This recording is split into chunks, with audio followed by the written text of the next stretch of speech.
အားလုံးပဲမင်္ဂလာပါနော် ICA Computer Landing Page မှာပြန်လည်ကြိုဆိုပါရစေအခုလေ့လာရမယ့်သင်ခန်းစာကတော့ PowerPoint နဲ့အခုလိုမျိုး PowerPoint transition ကိုဘယ်လိုလုပ်တယ်လဲဆိုတာကိုလေ့လာကြည့်အောင်နော်အခုဒီလိုမျိုး PowerPoint transition ကိုလုပ်ဆောင်ဖို့ရန်အတွက်ဆိုလို့ရှိရင်ကျမတို့က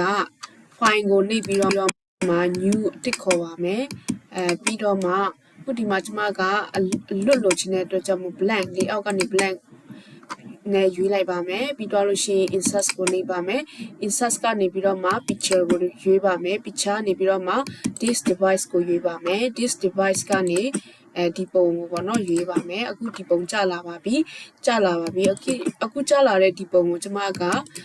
copy နှိပ်ပြီးတော့မှ paste ပြန်နှိပ်ပါမယ်ဒါဆိုလို့ရှိရင်ဒီနှစ်ပုံထပ်သွားပါပြီအခုနှစ်ပုံထပ်သွားပြီဆိုတော့ကျမကဒီပုံကိုကျမက background လေးနည်းနည်းဖြတ်မှာပဲဖြစ်ပါတယ်ဖြတ်ဖို့ရန်အတွက်ဆိုလို့ရှိရင် picture ကိုနှိပ်ပါပြီးတော့ remove background ကိုနှိပ်ပေးပါ remove background ကိုနှိပ်မယ်ပြီးတော့mouse area to keep ပေါ့နော်မဖြတ်မဲ့ area တွေကိုကျမကလိုက်ပြီးတော့မှ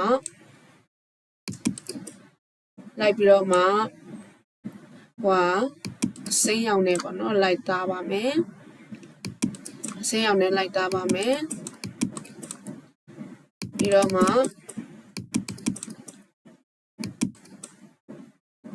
စိမ်းရောင်နဲ့လိုက်မှသားပါမယ်ဟုတ်ပြီရေခဲတောင်ပုံလေးဟုတ်ပြီ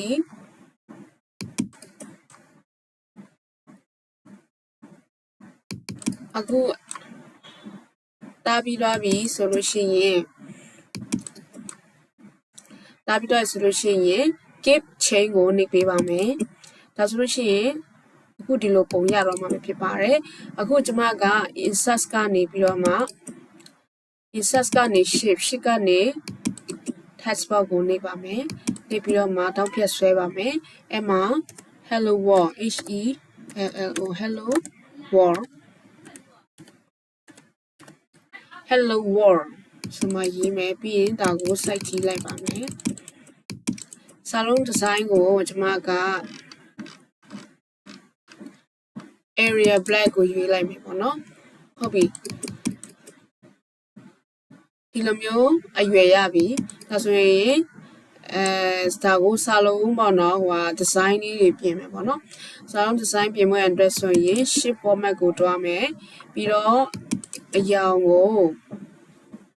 ဒီအရောင်ရွေးလိုက်မယ်ပေါ့နော်ပြီးလို့ရှိရင် shift outline ကိုကျတော့ shift outline ကိုလည်းအဝါရောင်ရွေးလိုက်မယ်ပေါ့နော် text effect မှာ shadow glow ထည့်မယ် glow မှာကျမကဒီအဝါရောင်လေးထည့်လိုက်ပါမယ် text outline ကိုလည်းနည်းနည်းလေးထူလိုက်မယ်ပေါ့နော်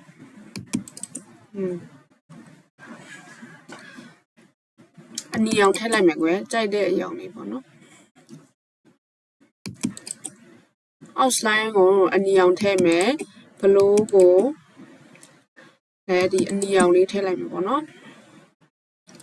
ပြီးတော့ text field ကိုနည်းနည်းအဝါဖြော့လေးဟုတ်ပြီကျမဒီအရောင်ရွေးလိုက်မယ်ရွေးတော့ပြီးတော့လို့ရှိရင်ကျမကဒီ hello world ဆိုတဲ့စာသားကိုပေါ့နော်ဒီ hello world ဆိုတဲ့စာသားကိုပေါ့နော်ဒီအထဲမှာထည့်မယ်ပေါ့နော်ထည့်မယ်ပြီးရင်ဒီပုံပေါ့နော်ဒီပုံကိုကျမက sun green fonts ကိုရွေးလိုက်မယ်ဆိုပေါ်ရောက်တော့ပါပြီ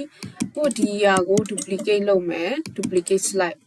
ဟုတ်ပြီ duplicate slide နှိပ်မယ်နှိပ်ပြီးသွားပြီဆိုလို့ရှိရင်အခုဒီမှာဆိုလို့ရှိရင်ဒီပုံကိုကျမနှိပ်မယ်နှိပ်ပြီးရင်picture format ကိုနှိပ်မယ်ပြီးတော့ selection pane ကိုနှိပ်မယ်ပေါ့နော်ပြီးရင် picture file ကဒီပုံပေါ့နော် okay ဒီပုံခဏဖြောက်ထားမယ် picture file ကိုဖြောက်မှာဒီပုံကိုကျမကအပေါ်တက်မယ်ပေါ့နော်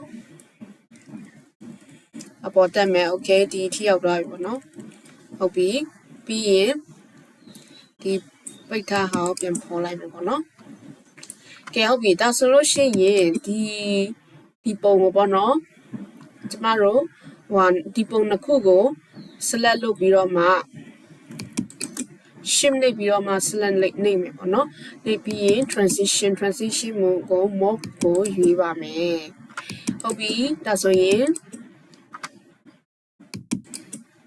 slide show ပြကြည့်ပါမယ်